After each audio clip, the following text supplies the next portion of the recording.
Dear students, for today's class I am taking up a sonnet written by John Donne. John Donne was born on 22nd January 1572 in London. He dies on 31st March 1631 in London. He belongs to the school of metaphysical poets, and by profession he was a poet, priest and a lawyer. So let's go through the definition of metaphysical poetry. Metaphysical poetry is a highly intellectualized poetry marked by bold and ingenious conceits, incongruous imagery, complexity, and subtlety of thought. Frequent use of paradox and often by deliberate harshness or rigidity of expression. The term metaphysical poets was coined by the critic Samuel Johnson. John Donne was the most influential metaphysical poets. Batter My Heart, 3% God is a fairly typical sonnet, and the rhyme scheme is AB, BA, AB, BA, CD, CD, EE. And the themes of metaphysical poetry are often spiritual and has often religious themes. Metaphysical poetry focuses on love as the union of souls. The literary devices used in metaphysical poetry are metaphors, puns, paradoxes, and meter to create drama and tension. So here, in Batter My Heart, the speaker in the poem is struggling with sin. The speaker is desperately seeking the guidance of God. And in the poem, we can see the personal sinfulness and unworthiness. And here we can see the 3% God addressed by God, that is God, Jesus, and the Holy Ghost. And this sonnet is sonnet number 14, chosen from the group of holy sonnets or divine sonnets, which consists of 19 poems. They were published in 1633 after the death of the poet. These 19 poems are written with a short span from 1609 to 1617. The poems of John Donne can be classified into amorous, metaphysical, and satirical. And this particular poem, Batter My Heart, 3% God, deals with his doubts, fears, conflicts regarding the need to surrender himself to God. Basically, this John Donne was an adventurer, and it was difficult for him to totally surrender to God, but he had enormous faith in God. But the other self, the evil self, in the poem he mentions it, and the evil self is pulling him to the other side. In this particular poem, he pleads or requests God to deal with him in the hard way and make him his. And here we have the full text, Batter My Heart, 3% God. This Batter My Heart, 3% God is like a request, a command, a demand, or a wish.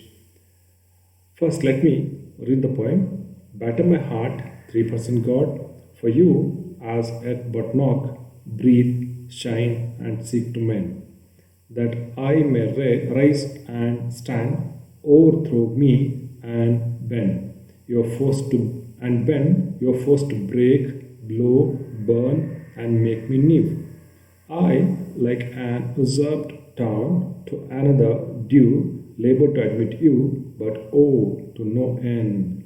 Reason, your viceroy in me should defend, but is captive and proves weak or untrue.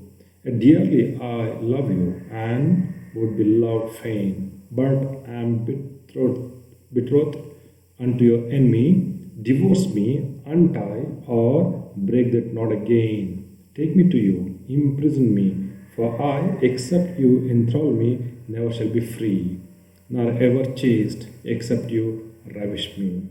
See, as I said you earlier, the whole poem, this is actually in the form of a request, a command, or a demand, or a wish.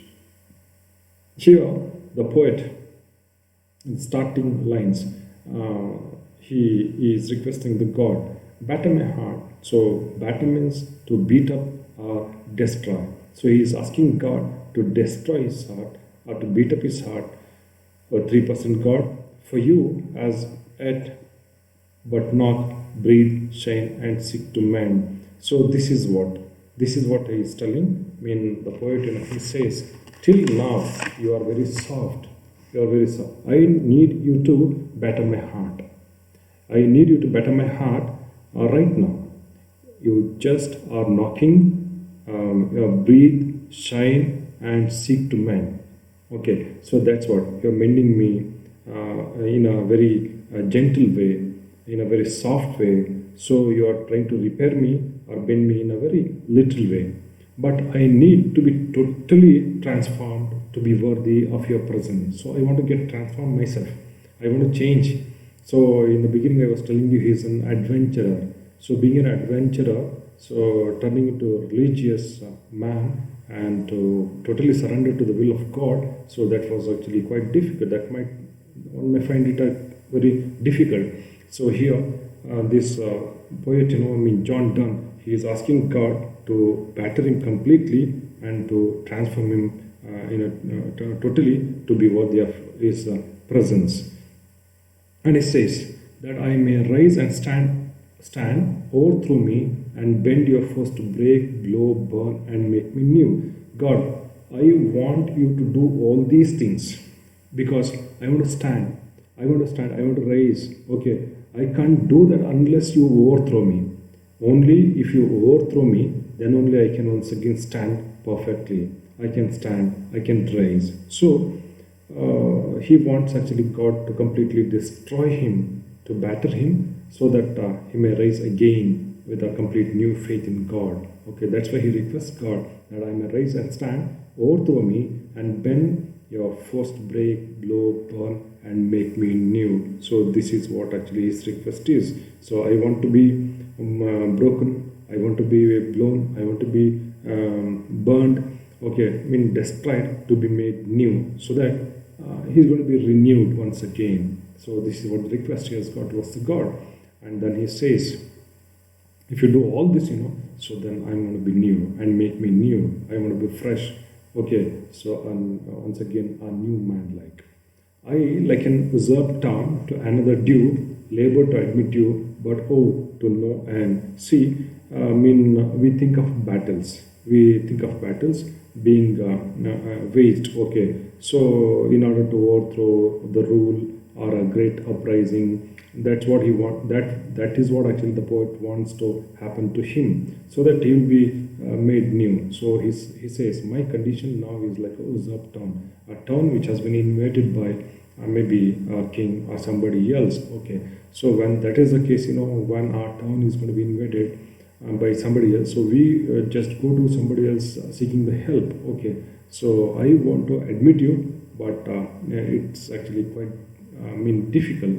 It's quite difficult, and that is what the poet, he mentions here.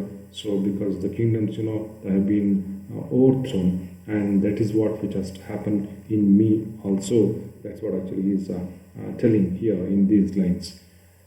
Reason, your viceroy in me should defend, but is captive and proves weak or untrue. So here the poet, he says, the reasons and the wise choices are not working in letting you into my heart. My reasons, they have been captured by my enemies. The reasons, logically thinking logically, the choices, what we make, the wise choices, what we make, the reasons, So all this, they have been captured. My reasons are captured by my enemies, and that is the reason, I am not able to allow you into my heart. They are not actually letting me to allow you into my heart. Okay, so this is what actually he wants to tell in these lines. Dearly I love you and would be loved fain, but I am betrothed unto your enemy. And dearly I love you, but the poet, he says, but I am captivated. I want you to be in my heart. I want you to batter my heart. I want to let you into my heart. But these reasons, that I've been captive. My logical thinking is captive, so that I'm not able to let you in, into my heart. I love you, God. I love you, God. So dearly I love you. I love you, God. I would like to be loved by you. I love you, and I like to be loved by you. but the thing here is, he says, but I'm betrothed unto your enemy. But the only thing is that actually I've been engaged, betrothal ceremony, betrothed. I've been betrothed to my enemy. Enemy here maybe actually the devil or the evil force. Okay, so Satan. So I've been betrothed into the evil things. Okay, into the devilish things. Okay, into the devil or the evil things. Okay, so I've been betrothed to my enemy. Divorce me, untie, or break that knot again. So as I'm betrothed, okay, so what you have to do now is, therefore I want you to come and actually divorce me from my enemy. Okay, so it's actually tying the knot and you have to untie the knot. Okay, so you have to cut that knot. It's something like a marriage between me and my enemy. So I've been engaged to my enemy. So what you have to do is actually you have to come and cut that knot. That is what you have to break up that marriage. Okay, so as I am married to your enemy, so you have to come and I have a great desire to be loved by you, but I have been married to your enemy. So that you have to come, you have to break up the marriage, and if the marriage is actually tying the knot, you will have to untie it or cut it. That's what he is telling here. Take me to you, imprison me, for I, except you enthrall me, never shall be free, nor ever chaste, except you ravish me. So this is what he says. After you break up the marriage, you will have to carry away me. Okay, you will have to kidnap me and put me in your prison. So divorce me, untie. It's tying the knot in a marriage. So you have to untie the knot now, break that knot. You just cut that knot. Okay, divorce me from my enemy, and then take me to you. You just carry me. Okay, you just carry me to you, imprison me over there. Okay, put me in your prison. For I, except you enthrall me. So enthrall me, never shall be free. So I will not be free until you are going to enthrall me. You're going to just captivate me until you break me away from my enemy. I am tied to the enemy, and you need to untie me or break that knot and take me to you and imprison me. Unless you will do it, I will never be free. So except you enthrall me, unless you captivate me, unless you do this thing, I will never be free. I will never be free, nor ever chaste, except you ravish me. I will never be chaste. Chaste means here pure. So unless you do this, I will never be free. I will never be. Unless you do this, I will never be pure.